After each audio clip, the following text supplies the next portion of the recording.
ବନ୍ଧୁମାନେ ନରେନ୍ଦ୍ର ମୋଦିଙ୍କ ନାଁ ଆସିଲେ ସାମ୍ନାକୁ ଆସେ ଗୋଟେ କଥା ଯେ ସାରା ଭାରତ ବର୍ଷରେ ତାଙ୍କୁ କାହିଁକି ଏତେ ଭଲ ପାଆନ୍ତି ଲୋକମାନେ ଏବଂ କାହିଁକି ସମସ୍ତେ ତାଙ୍କୁ ଆଜି ପର୍ଯ୍ୟନ୍ତ ଭାରତ ଇତିହାସରେ ସବୁଠାରୁ ମହାନ ନେତା ବୋଲି କୁହନ୍ତି। ଏମିତି କ'ଣ କରିଛନ୍ତି ନରେନ୍ଦ୍ର ମୋଦି ଯେ ତାଙ୍କୁ ସମସ୍ତେ ଏତେ ଭଲ ପାଆନ୍ତି। ସେହିପରି ଆପଣମାନେ ମଧ୍ୟ ଜାଣିଥିବେ ଯେ ସାରା ବିଶ୍ୱ ମଧ୍ୟ କୋଣ ଅନୁକୋଣରୁ ନରେନ୍ଦ୍ର ମୋଦିକୁ ବହୁତ ଭଲ ପାଆନ୍ତି ଲୋକମାନେ। ସମସ୍ତଙ୍କ ଠାରୁ ଲୋକପ୍ରିୟ ମନ୍ତ୍ରୀ ବୋଲି ତାଙ୍କୁ କୁହନ୍ତି, ରାଜନେତା ବୋଲି ତାଙ୍କୁ କୁହନ୍ତି ନରେନ୍ଦ୍ର ମୋଦିକୁ। ତେବେ ସେ ଏମିତି କ'ଣ କରିଛନ୍ତି ଯେ ତାଙ୍କୁ ଏତେ ପ୍ରଶଂସା କରନ୍ତି ଏବଂ ସବୁଠାରୁ ମହାନ ନେତା ବୋଲି କୁହନ୍ତି ଲୋକମାନେ? ଆସନ୍ତୁ ଜାଣିବା ଆଜିର ଏହି ଭିଡ଼ିଓରେ। ନରେନ୍ଦ୍ର ମୋଦିଙ୍କ ପ୍ରଥମ ଉପଲବ୍ଧି ହେଉଛି ତାଙ୍କର ଯେଉଁ କାର୍ଯ୍ୟ କରିଛନ୍ତି ସେ। ଆପଣମାନେ ଜାଣିଥିବେ ବର୍ତ୍ତମାନ ଭାରତ ସାରା ବିଶ୍ୱରେ ତୃତୀୟ ଶକ୍ତିଶାଳୀ ରାଷ୍ଟ୍ର ଭାବେ ପରିଚିତ। ଭାରତ ଉପରକୁ କେବଳ ଆମେରିକା ଏବଂ ରୁଷିଆ ହିଁ ଅଛନ୍ତି। ଠିକ୍ ସେହିପରି ଆଉ ଏକ ଉପଲବ୍ଧି ହେଉଛି ନରେନ୍ଦ୍ର ମୋଦିଙ୍କର ଯେ ବର୍ତ୍ତମାନ ମାସିକ 1.5 ଲକ୍ଷ କୋଟି ଟଙ୍କା ପାର କରିଛି GST କଲେକ୍ସନ। ଏହା ହେଉଛି ନରେନ୍ଦ୍ର ମୋଦିଙ୍କର ଅର୍ଥଶାସ୍ତ୍ର। ସେହିପରି ତାଙ୍କର ତୃତୀୟ ଉପଲବ୍ଧି ହେଉଛି ସୌର ଉର୍ଜା ବିଦ୍ୟୁତ ଉତ୍ପାଦନ କରିବାରେ ଭାରତ, ରୁଷିଆ, ଆମେରିକା ଏବଂ ଜାପାନକୁ ପଛରେ ପକାଇ ଦେଇଛି। ବର୍ତ୍ତମାନ ଭାରତ ଏହି କ୍ରମରେ ଦ୍ୱିତୀୟ ସ୍ଥାନରେ ଅଛି ସାରା ବିଶ୍ୱରେ। ସେହିପରି ନରେନ୍ଦ୍ର ମୋଦିଙ୍କ ଚତୁର୍ଥ ଉପଲବ୍ଧି ହେଉଛି ବିରୋଧୀ ଦଳଙ୍କୁ ଗୋଟିଏ ଘାଟରେ ପାଣି ପିଆଇବା। ବନ୍ଧୁମାନେ ଆପଣମାନେ ଜାଣିଥିବେ ଯେ ଯେତେବେଳେ ନରେନ୍ଦ୍ର ମୋଦି ଆସିଥିଲେ ସେ ନୋଟବନ୍ଦୀ କରିଦେଇଥିଲେ, ଯାହାଫଳରେ କି ବିରୋଧୀମାନେ ଯେଉଁ ଟଙ୍କା ବାଣ୍ଟି ନିର୍ବାଚନ ଜିତିଥିଲେ ତାହା ସମ୍ପୂର୍ଣ୍ଣ ରୂପେ ବନ୍ଦ ହୋଇଯାଇଥିଲା।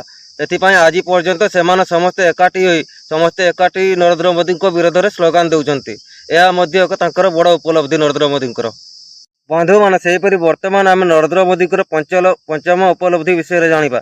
ବନ୍ଧୁମାନେ ଆପଣମାନେ ଜାଣିଥିବେ ଯେତେବେଳେ 2014 ମସିହାରେ କଂଗ୍ରେସ ନେତା ଏକେ ଆଣ୍ଟୋନି ବା ସେହି ସମୟରେ ଥିବା ରକ୍ଷାମନ୍ତ୍ରୀ ସେହି ଏକେ ଆଣ୍ଟୋନି କହିଥିଲେ ଯେ ଭାରତ ଏକ ଗରିବ ଦେଶ, ରାଫେଲ ତ ଦୂରର କଥା, ଏକ ସାମାନ୍ୟ ଜେଟ୍ କିଣିବା ପାଇଁ ମଧ୍ୟ ସମର୍ଥ ନୁହେଁ ଭାରତ। କିନ୍ତୁ ଯେତେବେଳେ ନରେନ୍ଦ୍ର ମୋଦି ପ୍ରଧାନମନ୍ତ୍ରୀ ହେଲେ ସେତେବେଳେ ସଙ୍ଗେ ସଙ୍ଗେ ସେ ଇରାନରେ ଥିବା ଯେଉଁ ଋଣ ଥିଲା ତାକୁ ସୁଝି ଦେଇଥିଲେ ଏବଂ ରାଫେଲ ଡିଲ୍ ମଧ୍ୟ କରିଥିଲେ।